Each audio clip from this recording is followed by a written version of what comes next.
मेरा नाम आरती है। मैं अपने माता पिता की इकलौती संतान थी और मेरे पिता काम के कारण देश से बाहर रहते थे। घर पर सिर्फ मम्मी और मैं रहते थे। पापा को एक साल में छुट्टी 1 महीने की मिलती तो वो घर आ जाते थे। पापा के आने पर हम बहुत मजे करते थे। 1 महीने की मौज मस्ती के बाद पापा वापस अपने काम पर चले जाते थे। हमारी जिंदगी बहुत अच्छी गुजर रही थी। पापा अच्छा खासा पैसा कमा लेते थे, जिसके चलते हमें कभी भी किसी चीज की कमी नहीं होती थी। जिंदगी में सुकून ही सुकून था, हर तरफ खुशियां ही खुशियां थी। मगर वो कहते हैं ना, इंसान आज के टाइम में अपने दुख से इतना दुखी नहीं जितना दूसरे का सुख देखकर होता है। और हमारे साथ भी यही हुआ। ना जाने हमारे हंसते खेलते परिवार को किसकी नजर लग गई और हमारी सारी खुशियां छिन सी गई। पापा घर पर नहीं होते थे तो घर और बाहर का सारा काम मम्मी को ही करना पड़ता था। और पापा के कुछ खास दोस्त अक्सर अपनी पत्नियों और बच्चों के साथ कभी कभी हमारे घर आ जाया करते थे। उस दिन हमारे घर में खूब चहल पहल होती और मेरा भी दिल लग जाता था। पापा के एक दोस्त जो बहुत खास थे, उनका नाम सौरभ था। अगर कोई काम ऐसा होता जो मम्मी ना कर पाती तो सौरभ अंकल हमारी मदद कर दिया करते थे। पापा के सभी दोस्त बहुत ही अच्छे थे और सब मुझे एक बेटी की तरह प्यार करते थे। ऐसे ही कुछ दिन गुजरते रहे और सौरभ अंकल का हमारे घर आना जाना ज्यादा होने लगा। और अब मुझे इनका इतना हमारे घर आना बिल्कुल भी अच्छा नहीं लगता था। मुझे बहुत उलझन सी होती थी। मैंने काफी बार मम्मी से इस बारे में बात भी की कि मुझे सौरभ अंकल का इतना हमारे घर आना बिल्कुल पसंद नहीं। इनको बोलो कि वो हमारे घर इतना ना आए। चाहती तो मैं ये बात पापा को भी बता सकती थी, लेकिन मैं उनको किसी भी तरह की कोई टेंशन नहीं देना चाहती थी। और फिर ये बात इतनी भी बड़ी नहीं थी, लेकिन मेरी मम्मी मेरी बातों को मजाक में टाल देती थी। वे हमारे घर हर दिन कोई ना कोई बहाने से आ ही जाते थे। मम्मी इनके साथ बैठकर खूब हंस हंस कर बातें करती रहती, जिसे देखकर मुझे बहुत ज्यादा गुस्सा आता। लेकिन मैं अब कर भी क्या सकती थी। मुझे मम्मी से भी बहुत मोहब्बत थी। अगर मैं पापा को बता देती तो पापा पता नहीं मम्मी के साथ क्या करते। इसी डर से मैं सोच रही थी कि बिना बात ज्यादा बढ़ाए इसको खत्म कर दिया जाए। इसलिए मैं थोड़ा नजरअंदाज कर देती और अपनी पढ़ाई में लग जाती, क्योंकि मेरे एग्जाम भी आने वाले थे और मैं दिन रात अपनी पढ़ाई में ही लगी रहती। और कुछ दिन बाद मेरे एग्जाम भी खत्म हो गए और मेरा रिजल्ट भी बहुत अच्छा आया था। मैं बहुत खुश थी और दूसरी वजह खुश होने की ये भी थी कि पापा की छुट्टी का वक्त भी आ गया था। लेकिन 2-3 दिन बाद पता लगा कि पापा को अचानक एक बहुत जरूरी काम आन पड़ा है, इसलिए वो शायद इस बार छुट्टी में आने में लेट हो जाएंगे। जब मुझे ये बात पता लगी तो मैं बहुत रोई, क्योंकि मुझे पापा से मिले 1 साल हो गया था। और कुछ दिन बाद मेरे स्कूल में पेरेंट्स मीटिंग थी तो मम्मी मेरे स्कूल में आई।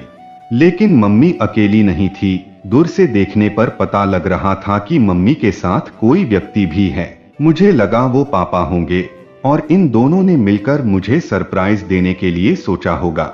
लेकिन थोड़ी पास जाकर देखा तो पता चला कि वो सौरभ अंकल थे।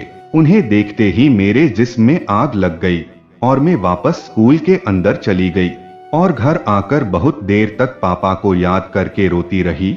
और कुछ देर बाद मम्मी और सौरभ अंकल घर आ गए, मगर मैंने इनसे कोई बात नहीं की। मम्मी ने बहुत बार मुझसे बात करने की कोशिश की, लेकिन मैंने कोई जवाब नहीं दिया। वक्त ऐसे ही गुजरता रहा और जब भी मेरी पापा से बात होती तो मैं उन्हें घर आने के लिए बोलती और वो मुझे बोलते कि थोड़ा काम और बाकी है, अब की बार जब घर आऊंगा तो अपनी गुड़िया को छोड़कर कहीं नहीं जाऊंगा। लेकिन मुझे पता था कि वो ये सब मेरा दिल रखने और मुझे खुश करने के लिए बोल रहे हैं। और जब मैं पापा से बात करती तो मेरी मम्मी मेरे पास ही बैठी रहती। मैं चाह कर भी अपने पापा को मम्मी की बात नहीं बता पा रही थी। और दूसरी तरफ मम्मी का ज्यादातर वक्त सौरभ अंकल के साथ ही गुजर रहा था और सारा दिन मम्मी के मुंह पर सौरभ अंकल का नाम ही रहता और वो अक्सर उनसे फोन पर भी बातें करती रहती थी। मैंने मम्मी को 2-3 बार रोका मगर वो नहीं मानी और उसके बाद मैं चुप हो गई। खैर 4 दिन के बाद मेरा जन्मदिन था, लेकिन पापा नहीं आ रहे थे।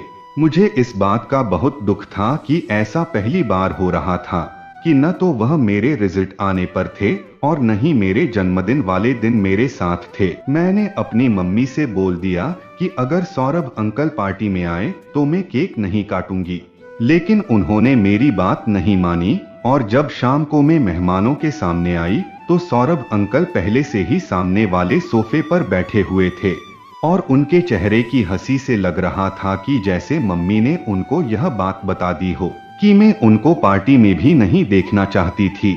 मैं मेहमानों के सामने अब कुछ कर भी नहीं सकती थी, इसलिए मैंने चुपचाप केक काटा और अपने कमरे में भाग गई और कमरे का गेट बंद कर लिया। मगर मेरे पीछे पीछे मम्मी और सौरभ अंकल भी आ गए और मुझे गेट खोलना पड़ा। मुझे रोता देखते ही सौरभ अंकल ने बोला, बेटा शायद हमसे नाराज हो, हमसे क्या गलती हुई है, कुछ हमें भी तो बताओ। लेकिन मैंने कुछ नहीं बोला, मगर इन दोनों के बार बार पूछने पर मुझे गुस्सा आ गया और मैं बोली कि मेरी तबीयत ठीक नहीं है, इसलिए मैं कमरे में आ गई। फिर मैंने उन दोनों को मुझे अकेला छोड़ने के लिए कहा और वे दोनों चुपचाप कमरे से चले गए और मैं फिर से पापा को याद करके रोने लगी। आज मुझे पापा की बहुत याद आ रही थी और कुछ घंटों बाद मुझे बहुत जोर से भूख लगी। मैंने अपने कमरे का गेट खोला और दबे पांव किचन की ओर चली गई। प्लेट में खाना लिया और अपने कमरे की तरफ आने लगी कि इतने में मुझे मम्मी और सौरभ अंकल की कुछ आवाज आई जो बाहर वाले कमरे में ही बैठे थे। मुझे ये देखकर बहुत गुस्सा आया, क्योंकि जब सारे मेहमान चले गए हैं तो ये अभी तक यहाँ क्यों बैठे हैं और क्या बात कर रहे। मैं यह जानने के लिए उत्सुक हो गई कि आखिर यह क्या बात कर रहे हैं, इसलिए मैं चुपके से दरवाजे के पीछे खड़ी हो गई और कान लगाकर उनकी बातें सुनने लगी। सौरभ अंकल मम्मी के पास ही बैठे थे और बोल रहे थे कि आज तुम काली साड़ी में कमाल लग रही थी, सभी की नजरें सिर्फ तुम पर ही टिकी हुई थी और मैं चाहकर भी किसी को रोक नहीं पा रहा था, क्योंकि मैं खुद तुमसे अपनी नजरें नहीं हटा पा रहा था। काला रंग तुम पे बहुत ज्यादा अच्छा लगता है। सौरभ की ये बातें सुनकर मुझे गुस्सा आता था कि किस तरह बेशर्मी से अपने दोस्त की पत्नी के साथ इतनी घटिया बातें कर रहा है, लेकिन मेरी मम्मी भी तो इनकी ये घटिया बातें सुनकर मुस्कुरा रही थी। मैंने जब इनकी सारी बातें सुन ली तो मुझे मेरे पापा पर बहुत तरस आया, क्योंकि वो मम्मी से बहुत ज्यादा प्यार करते थे और मम्मी उनके साथ ये सब धोखा कर रही थी। ये सोचकर मेरी आंखें भर आई और मैंने खाने की प्लेट जोर से जमीन में दे मारी और भागते हुए अपने कमरे में आ गई। और अब मैंने सोच लिया था कि चाहे कुछ भी हो, लेकिन मैं अब और चुप नहीं रहूंगी और सारी बात पापा को बता दूंगी। लेकिन इतने में मम्मी भी मेरे कमरे में आ गई, क्योंकि उनको मेरे प्लेट पटकने से पता चल गया था कि मैंने उनकी सारी बातें सुन ली है। मम्मी ने आकर मुझे गले लगाया और सौरभ को वहां से भेज दिया और मुझसे बोली कि आगे से ऐसा कुछ नहीं होगा। मगर ना जाने क्यों मुझे इनकी बात पर विश्वास नहीं हो रहा था। खैर उस दिन के बाद मुझे सौरभ घर पर नहीं दिखा और मुझे मम्मी पर विश्वास हो गया और मैंने पापा से कुछ नहीं बताया, क्योंकि अब सब सही हो गया था तो पापा को बताकर क्या ही फायदा था, क्योंकि मैं पापा को फालतू की टेंशन नहीं देना चाहती थी, क्योंकि पापा जो भी कुछ कर रहे हैं वो सब हमारे लिए ही तो कर रहे थे और मम्मी उनको धोखा दे रही थी। लेकिन अब जब मम्मी ने आगे से ये सब करने के लिए मना कर दिया तो मैंने ये राज ही रख लिया। लेकिन मैं अभी भी मम्मी से अच्छी तरह से बात नहीं कर रही थी। फिर मम्मी के बार बार मनाने और काफी दिन तक सौरभ अंकल के घर पर ना आने से मैं मान गई और उन्होंने एक बार फिर से बोला कि वो अब कभी भी सौरभ से बात नहीं करेगी और ना ही उन्हें घर आने देंगी। मम्मी ने मुझसे वादा किया कि वो कभी ऐसा नहीं करेगी, बस मेरी खुशी के लिए इतना ही काफी था और एक बार में फिर से पहले की तरह हंसी खुशी रहने लगी। वक्त गुजरता गया और मैं भी बहुत खुश थी कि मम्मी ये बात समझ गई थी कि वो पापा के साथ गलत कर रही थी, मगर शायद ये सब मेरी गलत फहमी थी। और एक दिन मेरी स्कूल में अचानक से तबीयत खराब हो गई। मेरी टीचर ने मेरी तबीयत बिगड़ते देखकर डॉक्टर की सलाह से कुछ दवाई दी और मेरे स्कूल बस वाले अंकल को बुलाकर मुझे घर छोड़ने के लिए बोल दिया। थोड़ा आराम मिलने के बाद अंकल मुझे घर छोड़ आए। मैंने 2-3 बार दरवाजा खटखटाया तो मम्मी ने गेट नहीं खोला। मुझे लगा कि बाहर किसी काम से गई होगी। फिर मैंने घर के लॉक की चाबी निकाली। इसकी 2 चाबी थी, एक हमेशा मेरे पास और एक मम्मी के पास होती थी। मैंने लॉक खोला और अंदर जाते ही फ्रिज से जूस निकालकर टीवी देखते हुए जूस पीने लगी। मुझे टीवी देखते देखते काफी देर हो गई थी और अब मेरी तबीयत भी बिल्कुल ठीक हो गई थी। फिर मुझे ख्याल आया कि क्या पता मम्मी ऊपर पौधों को पानी देने के लिए गई हो, क्योंकि ऊपर वाली मंजिल पर नीचे की कोई आवाज नहीं जाती थी, तो इसलिए मैं ऊपर जाने लगी। ऊपर जाते ही मुझे जोर जोर से हंसने की आवाज आई। आवाज सुनते ही मैंने पहचान लिए कि ये सौरभ है, लेकिन फिर भी मैं स्टूल रखकर विंडो से देखने लगी, क्योंकि वो विंडो थोड़ी ऊंचाई पर थी और मैंने देखा कि वो सौरभ ही था। और मेरी मम्मी और सौरभ दोनों बहुत ही ज्यादा गंदी हरकतें कर रहे थे, जिसे देखकर मुझसे बर्दाश्त ना हुआ। और वैसे भी मेरी तो पहले से ही तबीयत खराब थी, जिस कारण मुझे चक्कर आ गए और मैं स्टूल से नीचे गिर गई और उसके बाद मेरी आंख सीधे बिस्तर पर खुली। मेरे सिर पर अच्छी खासी चोट लगी हुई थी और मुझे बहुत तेज बुखार भी था और मम्मी मुझसे नजरें नहीं मिला पा रही थी। शायद उनको पता था कि मैंने उनकी गंदी करतूतें देख ली है। वो मुझसे बात करने की कोशिश करती मगर मैं उनसे मुंह फेर लेती और उनकी किसी भी बात का कोई जवाब नहीं देती। मम्मी बार बार किसी ना किसी बहाने से मुझसे बात करना चाहती, मगर मैं उन्हें नजरअंदाज कर देती, क्योंकि मेरे दिल उनके लिए सारी मोहब्बत जैसे खत्म सी हो गई थी, क्योंकि इस बार उन्होंने पापा के साथ साथ मुझे भी धोखा दिया था, मेरे भी विश्वास को तोड़ा था। अब मेरी हालत रोज बिगड़ती जा रही थी, क्योंकि मुझसे ये बात बिल्कुल भी बर्दाश्त नहीं हो रही थी। और जब पापा को मेरी हालत का पता चला तो पापा अगले 2 दिन में घर आ गए। जैसे ही पापा मेरे पास आए तो उनके गले लगकर मैं बहुत रोई और काफी देर तक उनको छोड़ा ही नहीं, क्योंकि मुझे ऐसा लग रहा था कि अगर मैंने पापा को छोड़ दिया तो पापा फिर से मुझे छोड़कर चले जाएंगे। मेरी हालत देखकर पापा को बहुत गुस्सा आया और वो मम्मी पर बहुत गुस्सा करने लगे कि आखिर तुमने मुझे बताया क्यों नहीं कि मेरी बेटी इतनी उदास है। तुम हमेशा मुझसे क्यों बोलती थी कि सब कुछ अच्छा है। आखिर में ये सब अपनी बेटी के लिए ही तो कर रहा था। अगर इसको कुछ हो जाता तो मैं इस दौलत का क्या करता। लेकिन मैं ये जानती थी कि वो पापा को यहाँ क्यों नहीं आने देना चाहती थी, क्योंकि उनको डर था कि अगर पापा यहाँ रहते तो उनका ये घिनौना राज पापा को पता चल सकता था। लेकिन मैंने अभी भी पापा को कुछ नहीं बताया और पापा ने अब बाहर जाने से बिल्कुल मना कर दिए और मेरी तबीयत भी बिल्कुल ठीक हो गई।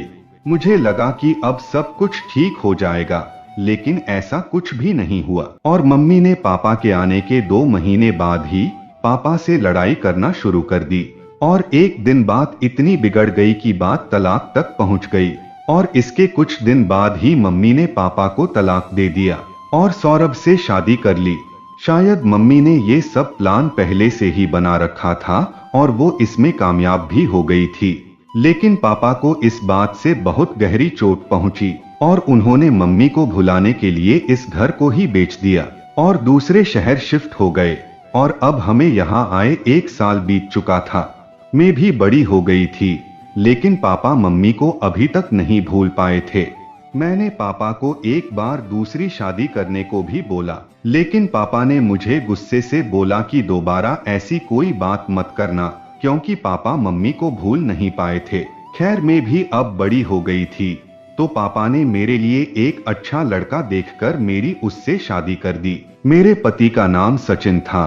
वो मुझसे बहुत मोहब्बत करते और हम हर दूसरे दिन पापा को भी मिलने आते, क्योंकि पापा की देखभाल करने वाली सिर्फ मैं ही थी। और कुछ दिन बाद ईश्वर की कृपा से मैं प्रेग्नेंट हो गई और डॉक्टर ने मुझे सभी काम करने को मना कर दिया और मैंने सचिन से बोला कुछ दिनों के लिए हम कोई काम वाली को काम पर रख लेते हैं। तो 1-2 दिन के बाद सचिन एक औरत को घर लेकर आए, जिसको देखकर मेरी रूह कांप गई। मुझे समझ नहीं आ रहा था कि क्या ये वही हैं उसके बाल बिल्कुल सफेद थे, चेहरे पर काफी सारे चोट के निशान थे। मुझे इसकी ये हालत देखकर बहुत रोना आया, क्योंकि मैं आज इनको पूरे 3 साल बाद देख रही थी। ये औरत और कोई नहीं बल्कि मेरी मम्मी थी। उन्होंने भी मुझे पहचान लिया और मुझे गले से लगाकर बहुत रोई और बोली, बेटा मुझे माफ कर दो, मैंने तुम्हारे और तुम्हारे पापा के साथ बहुत गलत किया था, जिसकी सजा भगवान ने मुझे दुनिया में ही दे दी है। मेरी ऐसी हालत कर दी है कि मुझे एक वक्त की रोटी भी बड़ी मुश्किल से मिल पाती है। और सौरभ से शादी करने के बाद उसने मुझे कुछ दिन बाद ही रोज मारना पीटना शुरू कर दिया था और मेरे सारे जेवर बेचकर विदेश चला गया और मेरी ये हालत हो गई। मम्मी ने जो किया था उनको उनके किए की सजा मिल गई थी, इसलिए मैंने उनको अपने घर में रख लिया और पापा को सारी बात बताई। पापा ये सब सुनकर कुछ देर तो खामोश रहे और फिर बाहर को चले गए। फिर जब शाम को आए तो बोले, बेटी भले ही आज वो मेरी पत्नी ना हो, लेकिन वो आज भी तुम्हारी माँ है, उसका अच्छे से ख्याल रखना, लेकिन उससे कहना कि कभी भी मेरे सामने ना आए, क्योंकि उसकी बेवफाई आज भी मेरे दिल को चीरती है। तो दोस्तों, आरती की मम्मी की जिंदगी से हमें ये सीखना चाहिए कि आपको अपने कर्मों का फल दुनिया में ही भुगतना पड़ता है, इसलिए कभी किसी के साथ गलत मत करो। अगर आप गलत करते हो तो फिर अपनी बारी के लिए तैयार रहो, क्योंकि बुरा वक्त कभी बताकर नहीं आता, बस आ जाता है और संभलने का मौका भी नहीं देता। तो दोस्तों, कहानी आप लोगों को कैसी लगी है कमेंट करके जरूर बताइएगा। धन्यवाद।